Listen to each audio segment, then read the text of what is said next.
اعوذ باللہ السمیع العلیم من الشیطان الرجیم بسم اللہ الرحمن الرحیم. لیکچر کے چوتھے حصے کی طرف آتے ہیں، یعنی پریکٹیکل ڈیمانسٹریشن جو ہے ارکان کی. تو اس کے جو ریفرنسز ہیں صحیح بخاری اور صحیح مسلم کے حوالے سے وہ میں آلریڈی دے چکا ہوں.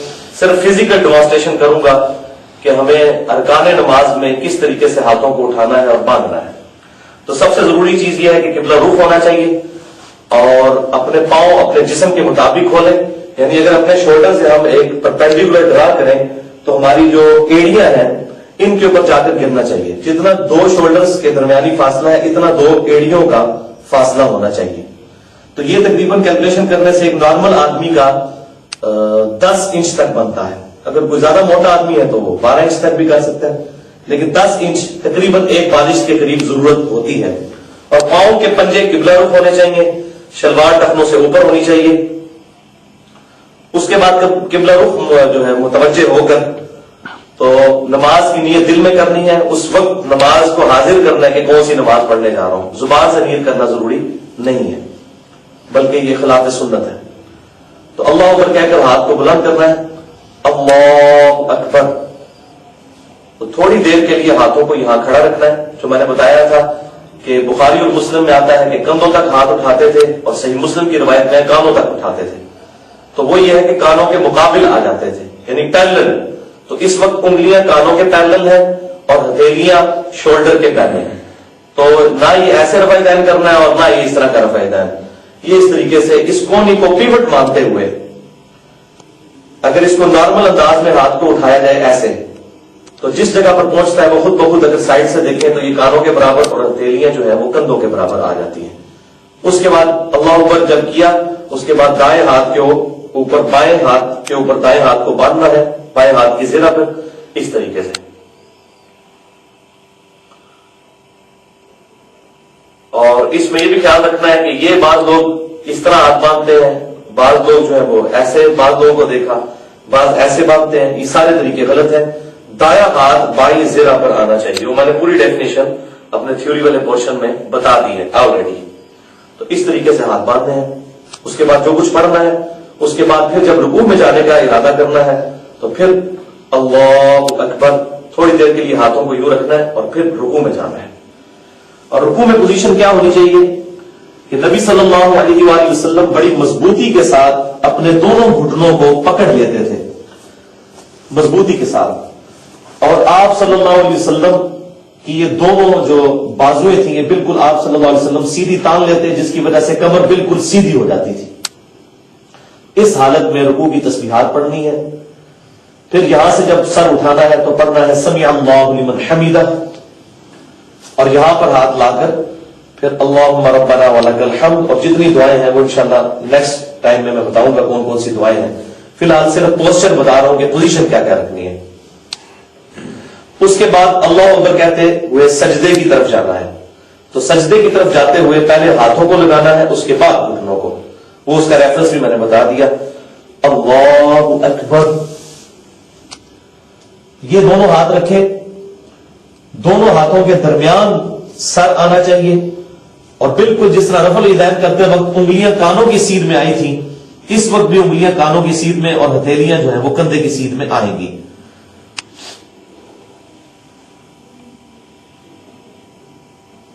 اور پیچھے سے پھر دونوں جو ایڑیاں ہیں ان کو جوڑ لینا ہے اور پاؤں کے پنجے قبلہ رخ ہونے چاہیے. یہ ایسے کرنا بھی منع ہے.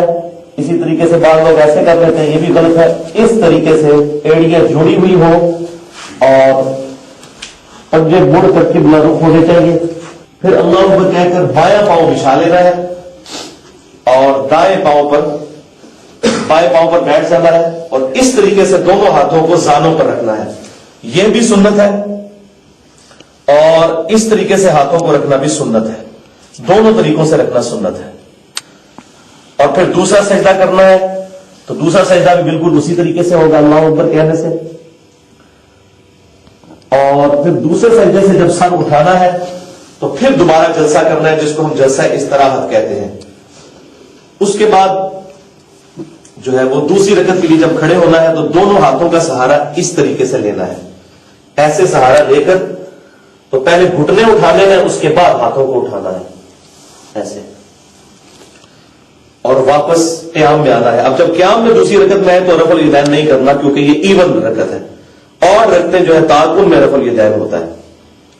تو یہ اوپر آتے ہوئے بعض لوگ جو ہے وہ جب دوسرے سجدے سے یا تشہد سے اٹھتے ہیں تو وہ لوگ جو ہے وہ اس طرح ہاتھوں کی مٹھیاں بنا لیتے ہیں، اور وہ کہتے ہیں کہ وہ روایت ہے کہ آٹا گوندنے والے کی طرح نبی صلی اللہ علیہ وسلم ایسے کرتے تھے، وہ روایت ویسے ہی ضعیف ہے۔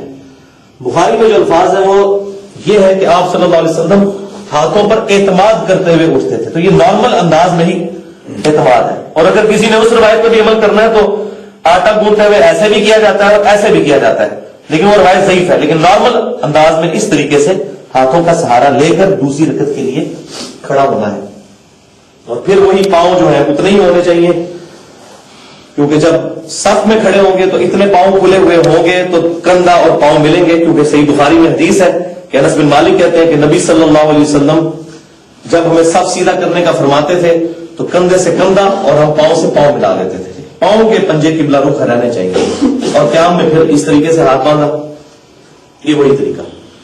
تو قیام میں ہاتھ باندھنے کا طریقہ، رفع الیدین کرنے کا طریقہ۔ اب ایک اور چیز جو ضروری ہے وہ تشہد میں، پہلے تشہد میں بیٹھنا ہے اسی طریقے سے جس طرح دو سجدوں کے درمیان بیٹھتے ہیں ایسے، اور بیٹھتے ہی دائیں ہاتھ کی درمیان کی انگلی اور انگوٹھے کا ہلکا بنا لینا ہے، اور یہ شہادت کی انگلی جو ہے اس کو یوں اٹھا لینا ہے، ہلکی سی زمین کی طرف جھکی ہوئی ہو۔ ایسے رکھنا بھی سنت ہے اور ایسے رکھنا بھی سنت ہے، یہ دونوں طریقے سنت سے ثابت ہے۔ اور چونکہ درمیان والا تشہد میں اگر دعا نہیں مانگ سکتے ہیں ویسے وہ بھی ثابت ہے، تو اس کو صرف اشارے تک ہی لے کر آنا ہے۔ پھر اللہ اکبر کہہ کے جب تیسری رکعت کے لیے کھڑے ہوں گے تو پھر تیسری رکعت چونکہ 8 رکعت ہے یہ رفع الیدین سے شروع ہوگی، پھر رفع الیدین کریں گے۔ یہ ذرا سائڈ سے بھی اس کو دیکھیں، سائڈ سے دکھائیے کہ ہاتھوں کی انگلیاں جو ہیں وہ کانوں کے برابر ہیں اور شولڈر کے برابر ہتھیلیاں آ گئی۔ تو اگر کوئی کہتا ہے کانوں تک پہنچنا چاہیے تو پھر ہاتھوں کو پھر شولڈر تک تو پہنچایا نہیں جا سکتا، یہ ہے مخازی میں آ جاتے تھے، پیرلل آ جاتے تھے اس طریقے سے، اور انگلیاں نارمل کھلی ہوئی ہوں گی، نہ زیادہ نہ کم، جو عام حالت ہے اس کی، اور یہ ساری چیزیں قبلہ رخ ہونی چاہیے۔ اس کے بعد پھر ہاتھ باندھ لیے جائیں، اور پھر تیسری رکعت کو بھی مکمل کیا، اور چوتھی کو جب مکمل کریں گے، اگر 4 رکعت والی ہے، 2 رکعت والی میں دوسری جو کہ آخری ہوتی ہے اس میں بھی تورک کریں گے، تو چوتھی رکعت میں تورک کریں گے یا فجر کی دوسری میں کریں گے۔ اور تورک کا طریقہ یہ ہوگا کہ یہ سجدے سے جب سر اٹھایا تو بائیں کولے پر بیٹھنا ہے اور دائیں پاؤں کے نیچے سے بائیں پاؤں کو گزار دینا ہے، ایسے اس طرف سے آگے، ایسے بیٹھتے ہی انگلی بھی یوں کر لینی ہے اشارہ، تو بائیں کولے پر بیٹھنا ہے، یہ دائیں پاؤں کو کھڑا کر کے یہ بایاں پاؤں نیچے سے گزارنا ہے، یہ صحیح بخاری میں موجود ہے، باقی کتابوں میں بھی۔ اس طریقے سے رکھنا بھی سنت ہے اور اس طریقے سے رکھنا بھی سنت ہے، دونوں ہاتھ دونوں دانوں پر، یہ بھی صحیح مسلم میں ہے اور یہ بھی صحیح مسلم میں ہے، باقی سارے ریفرنس ہمارے ریسرچ پیپر پر لکھے ہوئے ہیں۔ اور پھر جب ہم تشہد کی دعاؤں میں پہنچیں گے تو آہستہ آہستہ انگلی کو یوں حرکت بھی دینی ہے، جب دعا پڑھ رہے ہو ایسے ایسے نہیں کرنا بلکہ ہلکی ہلکی اس کو حرکت دینی ہے۔ اور پھر جب سلام پھیرنا ہے ہم نے تو السلام علیکم ورحمۃ اللہ پورا پھیرنے کے بعد، اور پھر یہاں بھی پورا پھیرنے کے بعد السلام علیکم ورحمۃ اللہ۔ اچھا، ایک حدیث میں آتا ہے ابو داؤد کی کہ نبی صلی اللہ علیہ وسلم کی کونی جو ہے یہ پوری زرہ یہ دائیں پنڈلی پر ران پر لگ جاتی تھی، تو وہ یہاں پر لگتی جب تورک بیٹھے ہو ایسے، یہ بھی سنت ہے، یہ کھڑی رہے گی اور یہ لگی ہوئی ہوگی۔ اور اگر دوسری رکعت میں بیٹھیں گے تو سنن نسائی میں حدیث ہے کہ دونوں کونیاں جو ہے وہ رانوں کے ساتھ لگتی تھی، وہ درمیان والے تشہد میں لگتی ہے ایسے، یہ دیکھیں یہ بھی سنت ہے۔ اگر زانوں پہ رکھیں گے تو ایسے رکھنا بھی سنت ہے اور یہ بھی سنت ہے، لیکن جب تورک بیٹھیں گے تو صرف دائیں لگتی ہے، یہ لہذا یہ بھی سنت طریقہ ہے، یہ بھی میں نے اس میں الحمدللہ ایڈریس کر دیا۔ اور یہ پاؤں کی پوزیشن ایسی ہونی چاہیے۔ تو یہ نماز کے سارے پوسچر جو ہے وہ مکمل ہو گئے، اور اب فزیکلی نماز پڑھنے کا طریقہ جو ہے وہ میں انشاءاللہ بیان کروں گا۔ اس کے بعد پھر نماز میں جب جماعت کے ساتھ کھڑے ہوتے ہیں تو اس کا کیا طریقہ کار ہے، اس کو بھی ایڈریس کروں گا انشاءاللہ۔ ہاں جی، اب میں انشاءاللہ تعالیٰ پریکٹیکلی نماز پڑھ کر بتاؤں گا کہ اس میں پڑھنا کیا ہوتا ہے۔ پوسچرز پہلے ہی ایڈریس کر دیے، اب اللہ کا نام لے کر نماز شروع کرتے ہیں۔ تو کس طریقے سے نماز کی پہلے میں بتاؤں گا ایٹ لیسٹ درجہ نماز کا کیا ہونا چاہیے، اس سے کم پہ تو نماز ہوگی نہیں، کہ کتنی 3 تسبیحات اور یہ اس طرح کی چیزیں۔ اس پوزیشن میں کھڑے ہونا ہے، تو جتنی دیر کے لیے میں رفع الذہن کروں گا اتنا آپ نے کرنا ہے سکون کے ساتھ۔ اللہ اکبر،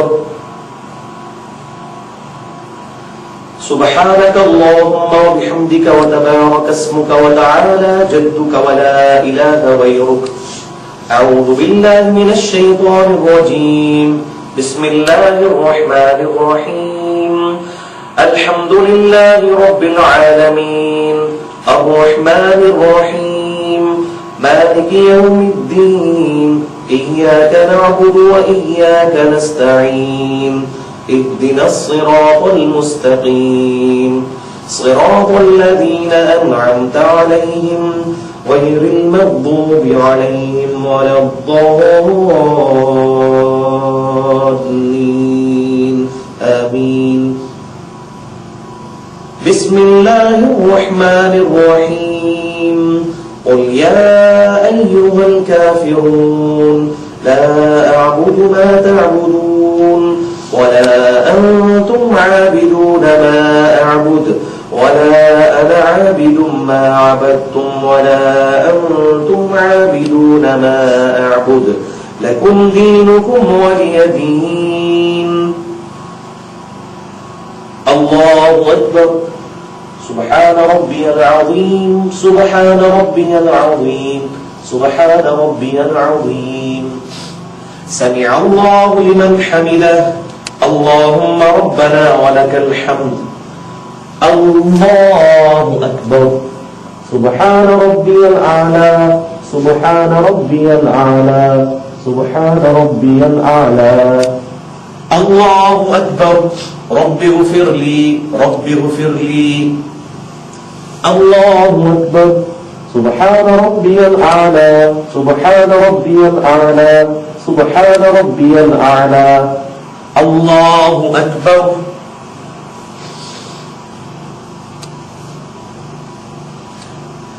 بسم الله الرحمن الرحيم، الحمد لله رب العالمين، الرحمن الرحيم، مالك يوم الدين، إياك نعبد وإياك نستعين، اهدنا الصراط المستقيم، صراط الذين أنعمت عليهم غير المغضوب عليهم ولا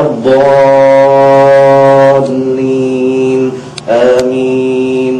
بسم الله الرحمن الرحيم، قل هو الله أحد الله الصمد لم يلد ولم يولد ولم يكن له كفوا أحد، الله أكبر، سبحان ربي العظيم، سبحان ربي العظيم، سبحان ربي العظيم، سمع الله لمن حمده، اللهم ربنا ولك الحمد، الله أكبر، سبحان ربي الأعلى، سبحان ربي الأعلى، سبحان ربي الأعلى، الله أكبر، رب اغفر لي، رب اغفر لي، الله أكبر، سبحان ربي الأعلى، سبحان ربي الأعلى، سبحان ربي الأعلى، الله أكبر۔ التحيات لله والصلوات والطيبات، السلام عليك أيها النبي ورحمة الله وبركاته، السلام علينا وعلى عباد الله الصالحين، أشهد أن لا إله إلا الله وأشهد أن محمدا عبده ورسوله، اللهم صل على محمد وعلى آل محمد كما صليت على إبراهيم وعلى آل إبراهيم إنك حميد مجيد، اللهم بارك على محمد وعلى آل محمد كما باركت على إبراهيم وعلى آل إبراهيم إنك حميد مجيد. اللهم إني أعوذ بك من عذاب جهنم ومن عذاب القبر ومن فتنة المحيا والممات ومن شر فتنة المسيح الدجال. اللهم ربنا آتنا في الدنيا حسنة وفي الآخرة حسنة وقنا عذاب النار. لا إله إلا أنت سبحانك إني كنت من الظالمين. السلام عليكم ورحمة الله. السلام عليكم ورحمة الله. اللہ اکبر. تو یہ طریقہ تھا 2 رکعتوں کا. 4 رکعتیں ہوں گی تو 4 رکعتوں کے بعد تورک بیٹھنا اور درمیان والی تشہد جو ہے وہ عبدو و رسولو تک بھی اور پوری بھی پڑھ سکتے ہیں.